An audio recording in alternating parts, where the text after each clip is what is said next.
Look, war is a universal language. I know a rogue soldier when I see one. Is that like a personal attack or something? Or is that a request? Do you think I should?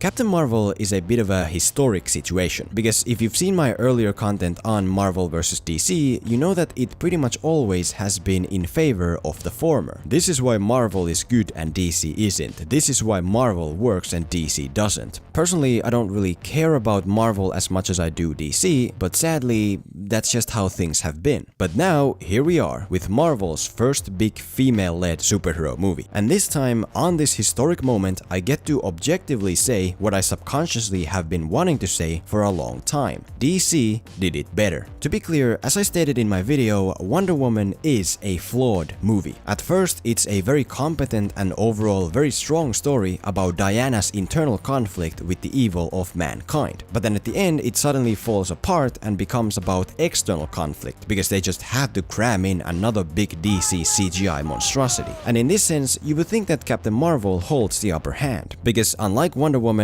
this movie is always consistent and fully functional from beginning to end. I'm not saying it's better or more enjoyable, but I am saying that whatever this film set out to do, it successfully does. Unlike in Wonder Woman, there is no one specific act or section that would ruin otherwise a functional movie. And yet, here we have these two rivaling female superhero films that were both touted as the first of their kind, and only one of them is memorable. When I went to see Wonder Woman in theaters and then woke up the next day, I knew it was very flawed, but I still remembered it. When I went to see Captain Marvel in theaters and woke up the next day, I had already forgotten pretty much everything about it. So there's the game plan for today. Let's take a look at these two somewhat similar first big female-led comic book films and try to find the most essential storytelling aspects that set them apart. This isn't necessarily about which movie is better, but more about why one movie falls into the shadow of the other. Why Wonder Woman is memorable and Captain Marvel forgettable. Oh, and I've heard that there has been a bit of an outcry against Captain Marvel actor Brie Larson and her antics in the media or whatever, and that's fine, that's understandable. For me though, outside of some of the memes and the jokes, I don't really follow that stuff enough to actually genuinely care. So for now, let's just try to stick to the movies. I do all my stunts. I did my stunts because I thought that that's what everyone did, and then Tom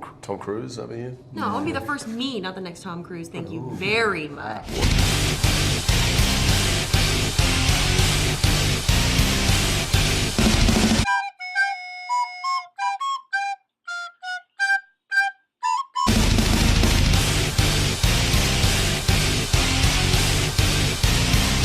I'll be the first me, not the next Tom Cruise. Thank you very much.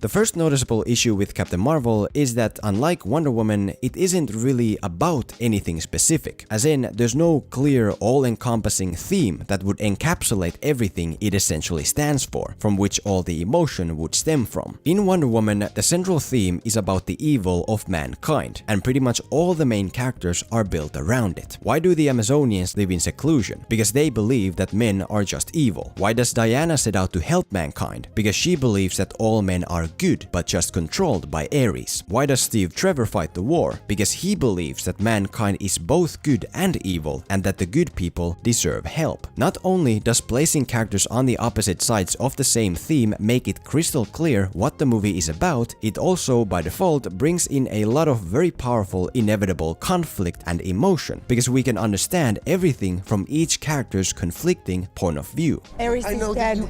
They can stop fighting now. Why are they still fighting? That's because maybe it's them. Maybe people aren't always good. Diana. No. Diana. To be fair to Captain Marvel, there is a central theme inside this movie as well. It might not be as clear and evident as in Wonder Woman, but if you pay attention, you can find it. Control your impulses.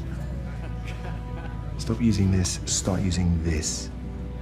I want you to be the best version of yourself. You're a DC pilot, But you're too emotional. I've been fighting with one arm tied behind my back. But what happens when I'm finally set free?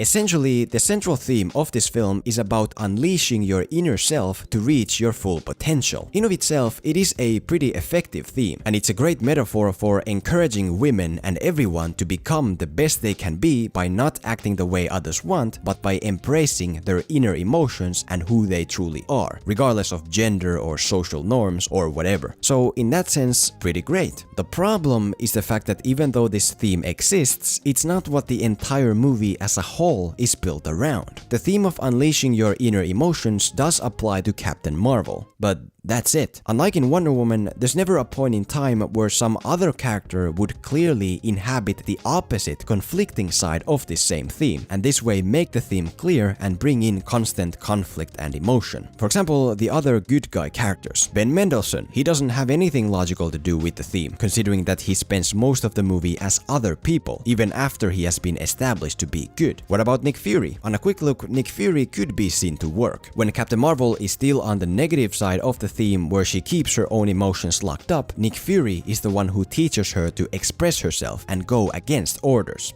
That agent that stopped the Skrulls from finding us? Coulson, the new guy. Guess he had a feeling, went with his gut against orders. It's a really hard thing to do, but it's what keeps us human. This is all good, until you realize that, wait a minute, Captain Marvel has gone against orders even before meeting Nick Fury. She has expressed a whole bunch of emotions before Nick Fury, which means that at this point, both of them to some extent are already on the same positive side of the theme, which kinda defeats the whole purpose of it. Same with the villains, or villain, because the only real antagonist for Captain Marvel in this movie is Jude Law. Jude Law represents the negative anti-theme of not letting your inner emotions out. Humor is a distraction. And anger only serves the enemy. And when we get to the end, we by logic are supposed to have this final battle to decide the correct side of the theme, where Jude Law represents the negative side of always remaining calm and collected, and Captain Marvel represents the positive side of unleashing your inner emotions. Emphasis on the words supposed to.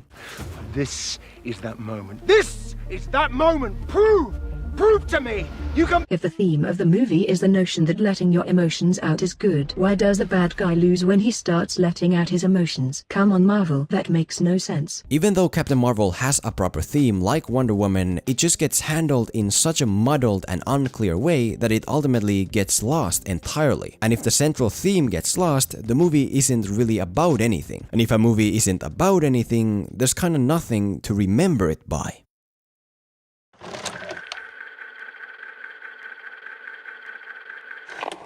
Seeing as both of these films are their own first big female superhero entries, both of them obviously had a bit of a duty to include elements of female empowerment, as in creating these iconic, powerful women that little girls can look up to and admire, which is totally fine. But the pitfall that Captain Marvel stumbles in is the issue of making the hero too powerful, to the point where it comes at the cost of stakes and tension. To be honest, Diana in Wonder Woman is very powerful. She's beating up German armies, she's beating up the actual god of war. But despite this, the movie still does a great job of making sure that Diana always consistently fails and struggles with herself, with her morals, with the obstacles around her. She goes to the world of men for the first time. She's bumbling around like a fool. She isn't able to stop the Germans in time. A village full of civilians dies because of it. She isn't able to stop the evil of mankind in time. The love of her life dies because of it. Overall, even though we know Diana is going to survive, there's always a constant sense of stakes and threat. Captain Marvel is like Diana, but only an upgraded version that has no flaws or weaknesses whatsoever. She doesn't struggle, she doesn't lose, she doesn't doubt her own capabilities, nothing. There is a moment where she realizes she's been manipulated, but even then she just quickly pivots to the new direction without ever being even a little bit unsure of herself. Pretty much, Captain Marvel is a perfect specimen who can just blow through every obstacle in her way. She gets tossed down to Earth that's still unknown to her. She's instantly confident and competent. She falls down from space. She just goes Super Saiyan and learns to fly. She gets captured by an army of alien enemies. She just single-handedly beats all of them up and destroys their entire ship, mostly while still being tied up. You guys wouldn't happen to know how these things come off, would you? No? Fine.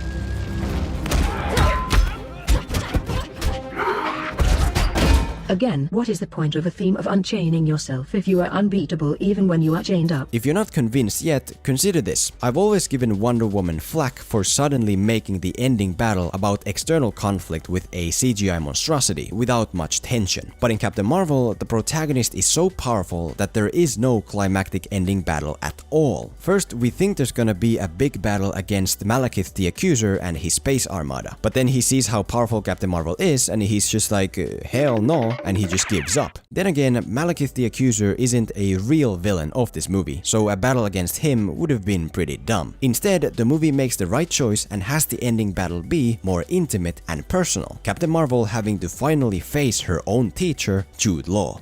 Oh boy, this is it. No more distractions. These two are finally clashing together one-on-one. Teacher versus the student. Control versus emotion. The master versus the Padawan.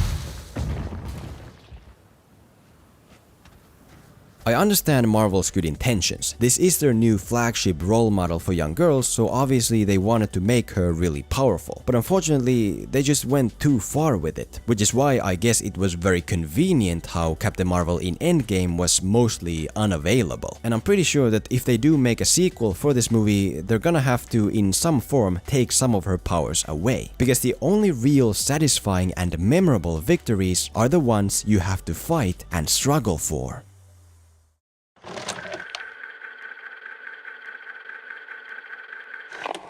Like I mentioned, both Wonder Woman and Captain Marvel were made with the mindset of giving the audiences a female hero to look up to. And in that sense, both of them are important films. Same with Black Panther. Personally, I don't really see it as too strong of a film, but I still understand why it is an important film. But if you're going to do that, if you're going to sell a movie as this new big female-dependent narrative, then it actually has to be female-dependent, something which Captain Marvel is not. Just for context, look at the plot of Wonder Woman. A warrior from a secluded island of mystical female warriors travels to the world of man to save it from its own internal evil. Very clearly, a movie with a female lead in its core DNA. If you try to swap Diana with a male lead, it would never work, because above all else, this is a story of a woman. Compare this to the plot of Captain Marvel. A warrior from an intergalactic special forces unit arrives on Earth to end a galactic war. Nothing about this says female, and it's not just this brief plot summary either. It's the whole movie. Pretty much, you could take the character of Captain Marvel as is and make her a man, and the movie still would work the same way. The exact same way. To be clear, I'm not saying that films can have female leads only when they don't work with whatever other gender leads. But what I am saying is that when you have two very similar first big female-led superhero movies that are both advertised as such, featuring a core female DNA in the narrative does stand out more. Like, objectively, which do you think is more memorable? The first big movie about a female superhero, or the first big superhero movie that just happens to have a female lead? Now, for the sake of argument, let's say that Captain Marvel does work only with a woman. There are narrative elements here where the protagonist has to maneuver in a male-dominated world where men are constantly telling her what she can and cannot do. The hell are you thinking?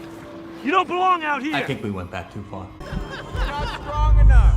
You'll kill yourself! You need to go slow! They'll never let you fly. You do know why they call it a cockpit, don't you? Lighten up, honey, huh? Got a smile for me?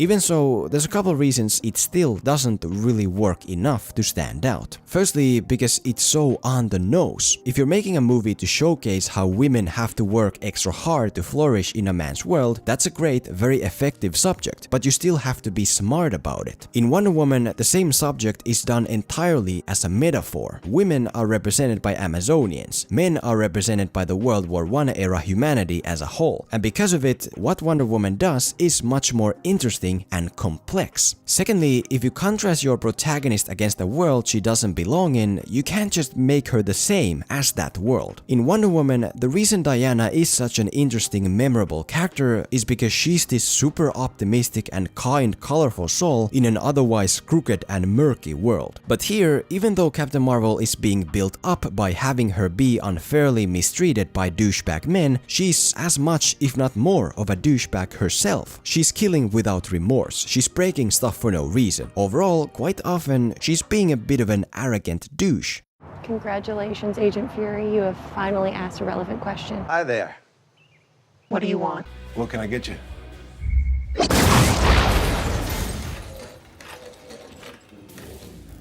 All in all, the reason Wonder Woman is memorable is because it's this first big superhero movie about a powerful woman who has to struggle to accept the illogical concept of evil. The reason Captain Marvel is forgettable is because... what exactly was it?